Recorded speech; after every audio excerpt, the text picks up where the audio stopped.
tell you this. No, Surely you're Back trying. away. You said it such a way. Are you serious? What Let would me- your friend really? say? You're gonna regret Really? this. But why? I would never do that. I would never Come do on, that. man. Do it another That's time. hard. Think about it at all. Not sure. Really? What are you doing? Really? You're gonna regret Really? this. That, Let me I tell think you you are this. doing Are it you right. serious? No, it's I would never really, do that. really What bad. do your friends say? Don't listen to the voices who say you cannot do it. Don't give in to situations when they seem undoable. And don't let anything influence your mindset. You can do it. As long as you face your restrictions and do something about it. Go for it. My main restriction was to get outside of my own comfort zone. And I knew that everything would happen out there. I just somehow always leaned back to whatever felt safe and trusted. But I saw it. I need to go out there. So I wanted to do something big, something I have never done before. And that's why I wanted to explore the world and learn from it while doing so. That's why I decided to go on an exchange program in the United States.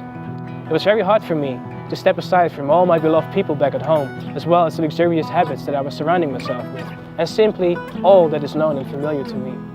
But I realized, stepping aside from all that is known and familiar to me is actually what gets me freed from my own restriction. And so, I went walking on new roads in the biggest adventure of my life. And here I am, looking back at it with the best knowledge and experiences I could have ever gotten. I just felt that there would be more people like me who wanted to do something but kept themselves from doing it because of diverse reasons. So I was just wondering, what are their stories?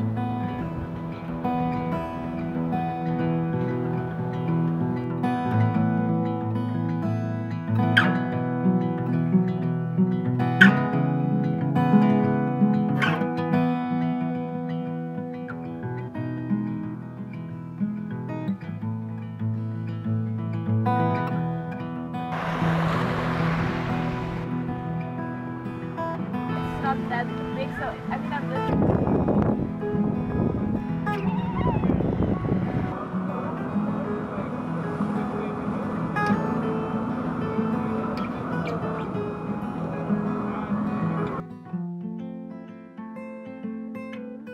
My name is Hunter Hazelton. I'm 19 and I am a sophomore at Northern Arizona University, studying English secondary education and getting a certification in creative writing. I knew that that is what I wanted to do. I wanted to create stories. I loved telling stories and sharing stories and reading stories, and I just wanted to be part of that community. I definitely feel that it is a relief when I write. You know, growing up, I've always wanted to escape my world. I've always wanted to get out of myself and to create these people and live vicariously through them and have whatever I want to happen on the page and kind of experience that. I feel that I have been restricted throughout my life, and I would say that was mainly due to the fact that I am bisexual. I chalk that up to the fact that growing up knowing that I was not like everybody else, not knowing that I was not a straight male. I had a lot of challenges with how I was going to write or what I was going to write, because this secret that I was holding in for so long was restricting me and restricting my mind and my ability to think about anything else, because I was living with like what I thought was this darker side of me, something that was wrong with me. Finding a way to overcome this restriction with writing, or restriction of my sexuality through writing, I think that is something I'm still in the process of working on. My sexuality is still a secret to some people. I don't feel comfortable sharing that with. It's hard for me to share some of these things that I've written because I want to send it out there. I want to get it published. I want to share my story and my work with people, and I can't do that if I've got this secret bundled up inside me. I had my first closeted relationship my sophomore year of high school when I was 15, and the boy that I was seeing, you know, in secret, he kind of took advantage of the fact that I didn't have anybody I could tell about it. The fact that I was so scared of who I was that I couldn't come out to anybody else but him. And ended up in a situation where I was, of course, alone with him. I couldn't be seen with him. And he, one night, really pushed me to lie in bed with him, and I didn't want that. I wasn't ready for that. And he knew that I didn't have a way to express myself and my sexuality, and that it was something that it was always going to be hidden within me, and he ended up raping me that night. And that was something that I didn't tell anybody about for 3 years. Sexual assault and rape and anything of that nature is so difficult for a survivor to talk about, whether it's a straight female, a straight male, or a gay male or a gay female. It's just one of those things where you're almost ashamed of it. When you're in that moment, that's the only thing that's happening to you. That's the only thing that you can think about. Of course, my ultimate goal is to be able to share these more autobiographical and personal works that I've written that I've been too scared to share. I want to put that out in the world so I can tell my story and have, people know me a little bit better, and to kind of identify with some of the things that I've been through. I think in order to do that, I need to be a bit more honest with the people that are close to me. And I think that is the final step. I've already worked so hard on becoming more comfortable with it myself, and now I need to be a little more comfortable with how the people I care about the most view me. I hope one day that I can reach that point.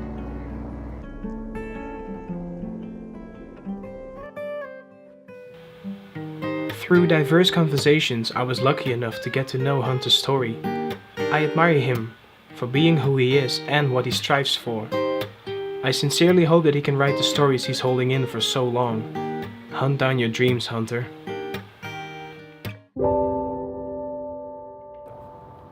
My name is Spiros George. I'm an international student here at the NAU. I originally come from Greece, and I chose to do a semester here at the Northern Arizona University between January and May, in the area of hospitality and human resources. Well, one of the main reasons why I chose hospitality is because I've lived in more than 3 countries. Since the age of 14, I've just been visiting different countries, including Switzerland, London, and Belgium.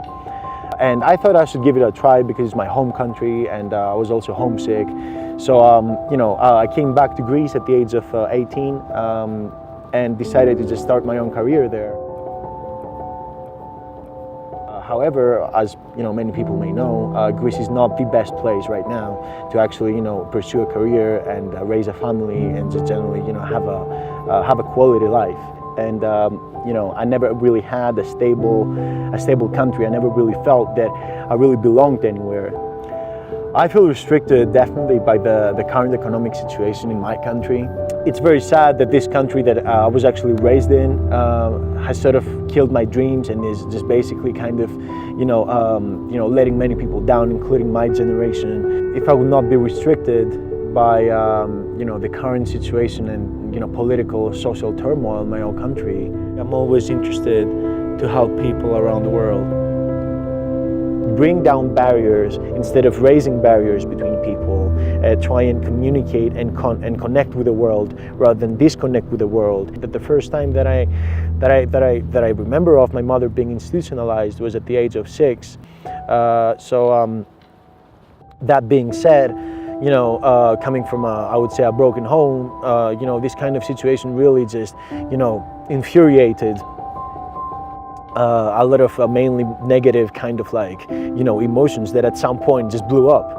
Between the age of 16 and 21, I had, serious drug abuse problems, as I couldn't find any solution that could just, instantly kind of just make me feel that I'm secure, I'm sort of happy, I'm kind of relaxed.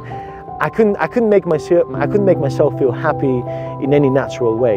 You basically start with just, you know, from a very young age, I would say 14, with just like, you know, consuming ridiculous amounts of just alcohol for no real reason.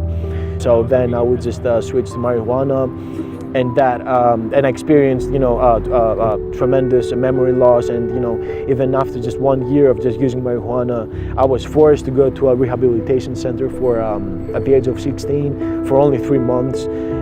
That basically made me realize that marijuana is bad. I thought that it would be a very good idea to substitute with cocaine, and I thought that cocaine was cool. So I mean, I would still have this kind of conception of drugs being harmless until older age. I thought that this drug is just very innocent. You really do feel that, you know, unless you have that thing, that external drug, whatever that may be. In other cases, it could be gambling, could be a person for someone else, but for me it was just that particular drug. If I didn't have it in my life, I would just feel that I was just I felt that I was unable to just make any kind of conscious decision. I felt that I was unable to just, you know, experience life how it's supposed to be. Once you realize that and you want to do something, you basically have to start from not zero, below zero. I was just like, you know, this thing is gonna kill you. I mean, drugs are gonna kill you for sure. You know what I mean? You know, there is no sort of gray area that you can negotiate with drugs. Part of my job would really want to be just to influence and just to help, you know, especially young people, just try and understand and make conscious decisions of what they do and what they can do. It's a matter of time before I reach the point that, you know, I had to give up drugs. It's a matter of time that, you know, the shit is gonna hit the fan, right? I can't even say what is wrong and what is right about this world. I would say hope and time. I would say that time is also a crucial factor, and time will always tell. I mean, Spiros has faced things that nobody wants to face at a young age. It is striking to see, but moreover astounding, how he continued to chase his desires. I hope he gets to meet people from all over the world who can learn from his experiences. My name is Robert Sims, 53. I have been homeless for 32 years after my divorce, 1990. I came to Flagstaff 1990.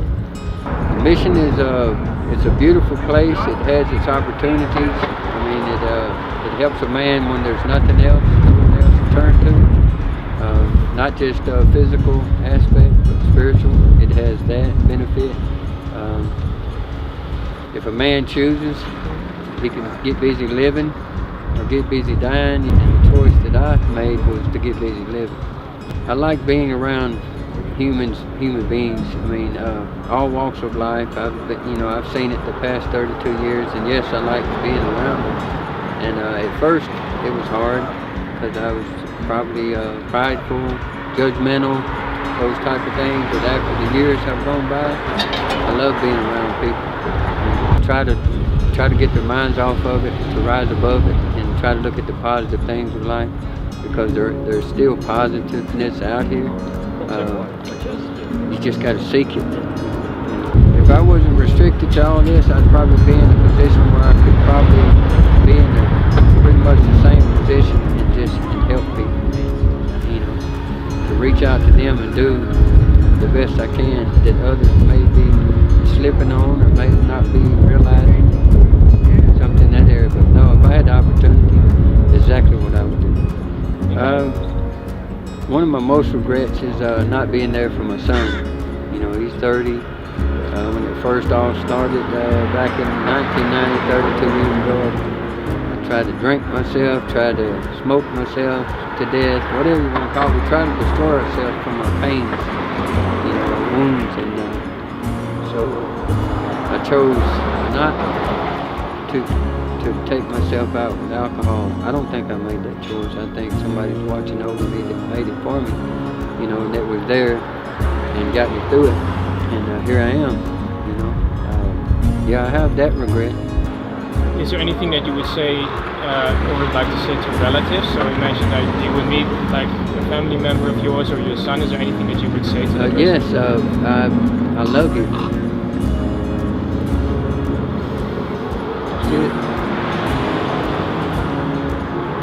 Them treasures are right here.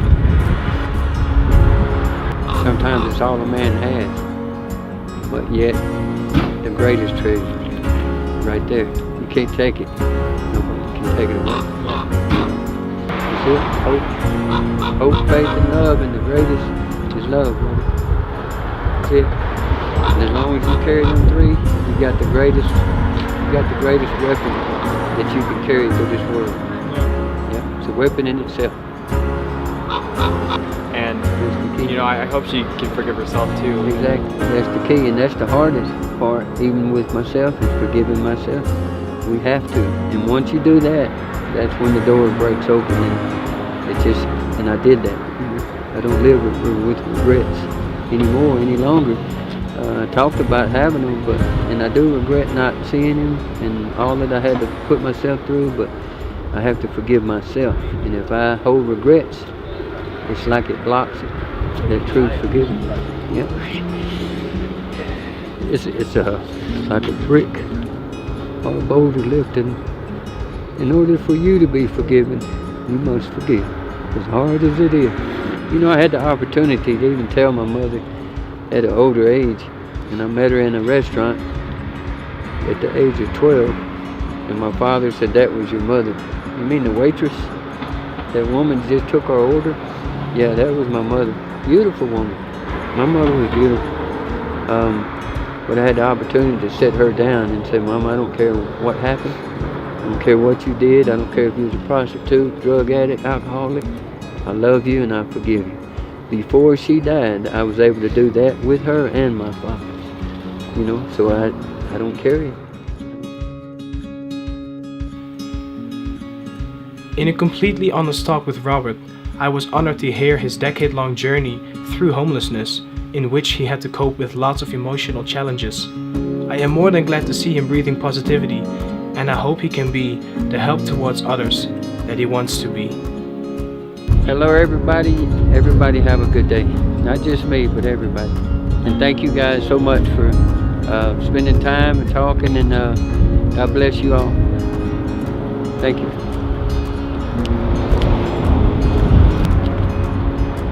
Thank you guys. Thank you. Don't forget your bag over there.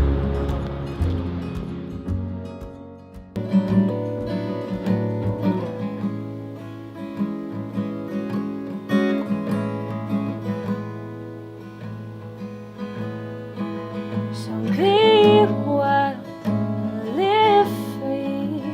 Don't hold back the person that you always wanted to be. I promise you, you are worthy of a love, darling. Don't hesitate to let your light, let your soul shine, but only if it feels right. Oh, shine like the glittery moon on a waterside. Shine.